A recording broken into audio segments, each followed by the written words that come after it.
A Hostel in Romania's Top 10 Ways to Survive a Werewolf Attack. Throughout college, Joe and a few of his friends' favorite pastime was going backpacking.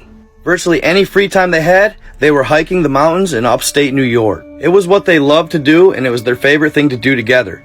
So, their senior year, they came up with an idea. They decided that in celebration of graduating college, that summer, they would go backpacking in Europe. Their senior year, they saved up every dime they could, and the following summer, they took their vacation. They traveled all over Europe, and the last place they ended up was Bucharest, Romania. They ended up staying in a hostel there for a few weeks before their trip back home to New York.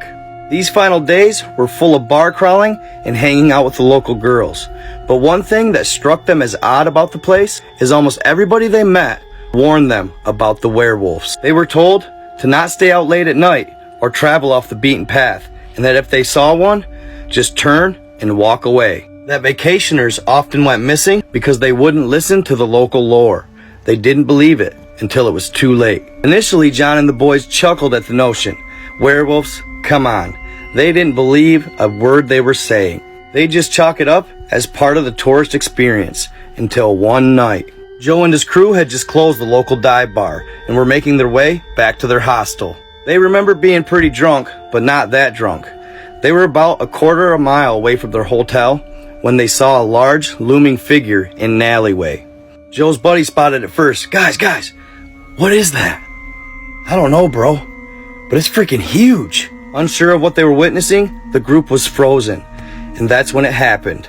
The beast stepped into the light and was looking right at them. It growled and let out a monstrous roar. Dumbfounded, they just stood there, and much to their surprise, the beast then just turned and walked away. That's when they'd snap back to reality and run as fast as they could back to the hostel, shut their door, and lock it for the night. None of them had slept a wink. The next morning, they rushed downstairs and told the desk clerk exactly what happened. In their mind, they thought for sure they would contact authorities, but much to their surprise, they didn't. To the locals, this was a common occurrence, and they really didn't care what a bunch of drunken Americans had to say about it. In fact, they kind of laughed. So bewildered, they sat down for breakfast and couldn't believe what had happened. But they must have made quite a commotion with the desk clerk because the hostel owner decided to join them. He sat down with an "I told you so" grin on his face and wasted no words. The first and most effective way you survive a werewolf attack. As the owner sat down with Joe and his friends for breakfast that day, he looked at them and smiled and said, "You want to know the 10 different ways you survive a werewolf attack?" Of course, as a result of their sighting the night before, they were wide-eyed and tuned in. "Yes, please tell us." "All right," he said. "Number 1, and the most important way you survive a werewolf attack, is to stay inside on a full moon." "But," he proclaimed, "this is not foolproof, as experienced werewolves can shapeshift on command." He went on that the full moon tends to have more of a pull on newer, younger werewolves than the experienced ones. "All right, good to know," the group said. Number 2, arm yourself with the most effective killing power. "Werewolves are hard to kill," he said. "They're big and they seem angry, but it's not impossible. Crossbows, axes, rifles, and or pistols that have bullets encased in silver or bullets encased in mercury are the most effective and will get the job done." The local bouncers, on the other hand, claim that they like to use tasers when they decide to run up on them. It stops them in their tracks, and after they tase them, they can finish them off. Number 3, wear Wolfsbane when you're outside. The hostel owner swore that this worked. He claimed that the poisonous flower, also known as Devil's Helmet, had supernatural powers and would repel the beasts. He then pulled a bag of them dry out of his pocket and sold them to the boys for 10 euros. "Line each pocket with these fellas, and I promise the smell will ward them off." Number 4, count on alchemy and herbs to protect you. As explained before, silver and mercury work the best. All the werewolf hunters of old would carry a number of herbs and for sure silver and mercury. They'd have jars full of special grains, rye, mountain leaves, or even ash. Number 5, avoid desolate areas at night. "You remember the movie An American Werewolf of London," he said. "The story where them 2 boys went backpacking in London and they visited that small village pub? Well, it's a true story. My uncle used to own the pub.